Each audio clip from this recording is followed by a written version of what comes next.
So I'm also a geochemist, and I'm very much interested in interactions between contaminants and particles.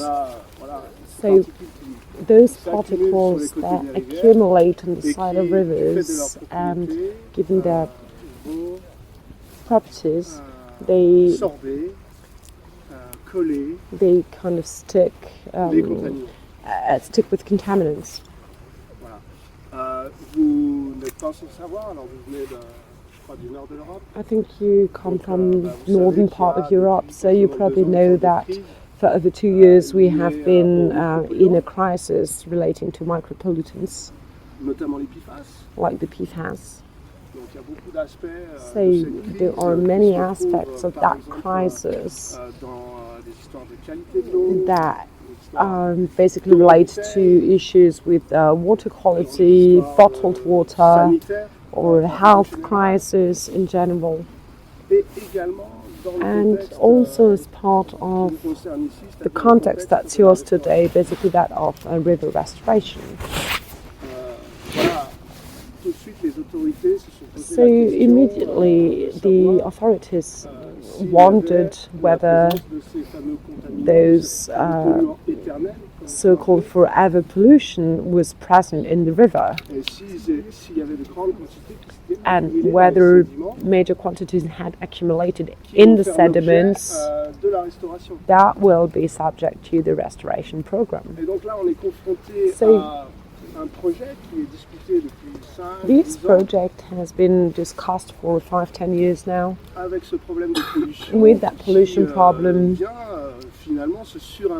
that is basically an additional constraint or an additional question to all questions that we've mentioned before: social exchanges, interactions between local population, and so on and so forth.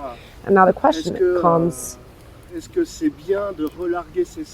it good to refill those contaminated sediments in the river, or should they stay here?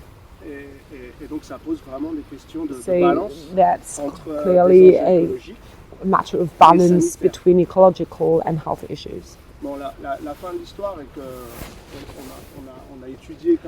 The bottom line is that very quickly we studied the quantities of pollutants in the sediments that are going to be exported.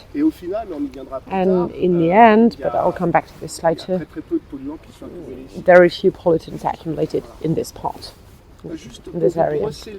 Just to give you an overview of the landscape, there you are at the south of Lyon. 400 meters away you have an oil refinery, an oil factory that's huge.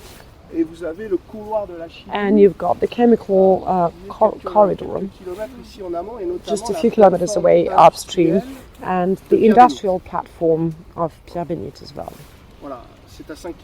That's 5 kilometers away from here.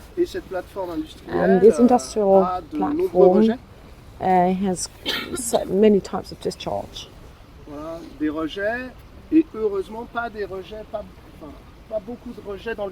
But fortunately not too many in the river,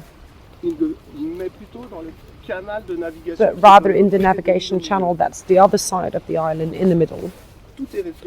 So everything was well thought of. The dilution power of the river, basically if you set yourself in the channel you've got higher speeds.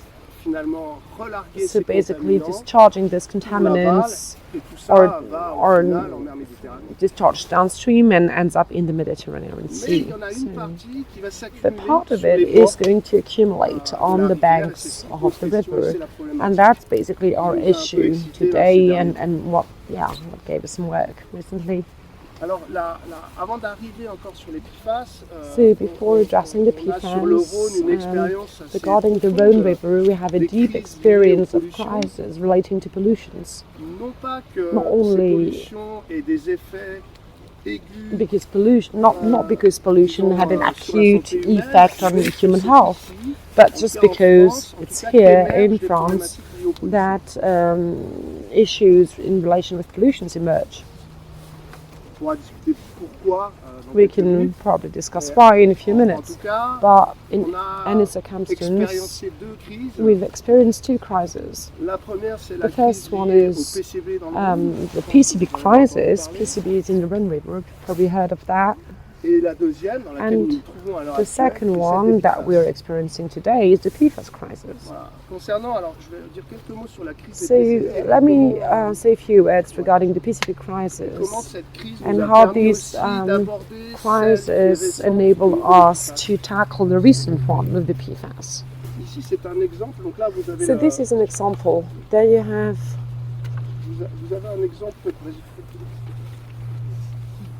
So there you have an example of data synthesis that's been done at three different moments. So data synthesis regarding the presence of PCBs in the whole Rhône River corridor. The red dots are more or less where we are, so south from the chemistry corridor. So this data was produced by state services, state departments, researchers, by the CNR as well. So basically we produced this synthesis. What does it show? It shows that the historical concentration is very important, especially downstream of Lyon, but progressively the situation improved because of regulation, obviously. We can also see that the monitoring and supervision network is reinforced. We can see more and more dots from one picture to the next.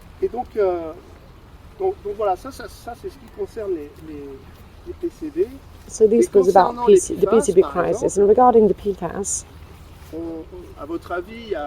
according to you, how much regulatory data is available on a catchment area like the Rhône River that's quite closely looked at? No, nothing. No official data. No official data regarding the monitoring of water bodies. No monitoring performed by the water agency, for example. Many attempts, that's to say, many samplings, but not the right measurements, not adapted analytical devices, and way too high quantification limits.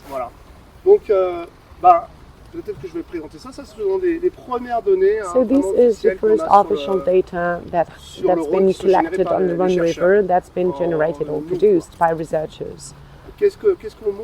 What do we show here with the PFAS crisis? Basically we're showing that there's a before and an after industry. So everything that's upstream, concentrations are lower, and mostly the signature, the geochemical composition complies with what can be found at national or European scale.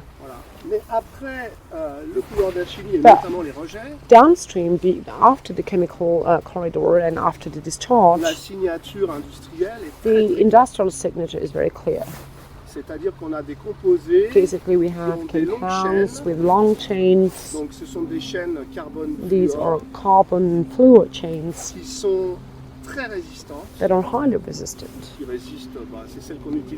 These are the ones used in our cooking pans. So very resistant and with strong affinities, strong attraction with particles. So in that context, you can see that the site where we stand here is here, so it's 5 kilometers after the discharge. So this is what triggered the questioning regarding the PFAS stocks in the Rhône River. Now back to our topic today. You clearly understand that there is an issue here, an issue that was, that comes from the past. Et que donc, ce problème-là, il a fallu, en partenariat avec CNR, in partnership with CNR, we tried to identify, to characterize that problem, that issue. Et donc, CNR a dû, je pense que c'était aussi une demande des services de l'État. I think it was also a requirement or a request from the State Department. CNR had to do a very accurate survey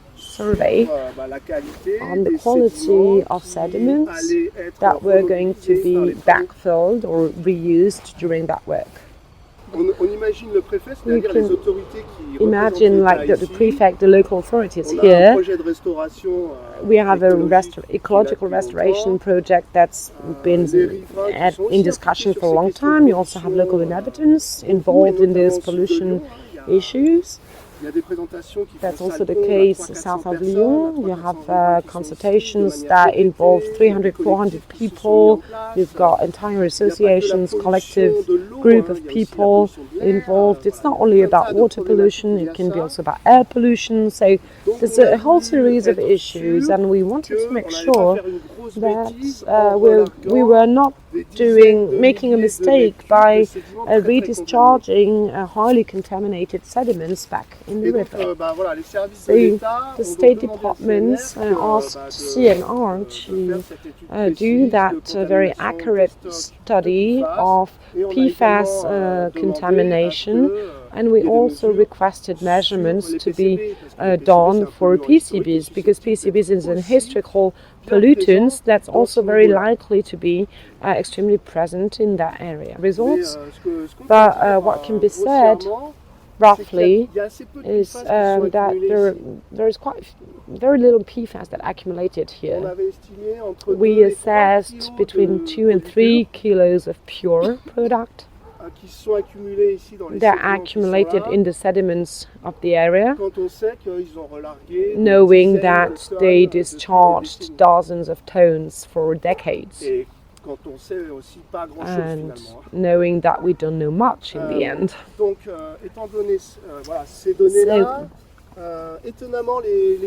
With that data, surprisingly enough, PCBs and the PCB contamination is clearer. I think we've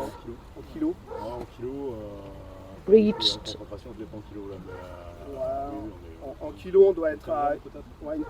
maybe 15-20 kilos of pure product, PCB products, present in the sediments that are going to be used for the works. So in that case, CNR had to do some sediment cores, and perform surface and depth analysis throughout the way, so on all sections that were going to be impacted, but also on parts that were not supposed to be impacted. And thanks to that work, they they demonstrated that basically very little PFAS was accumulated in the sediments, and that they also had a plan to implement, but he will address that in a few minutes, a monitoring plan to monitor the PFAS once sediments will be redischarged in the water.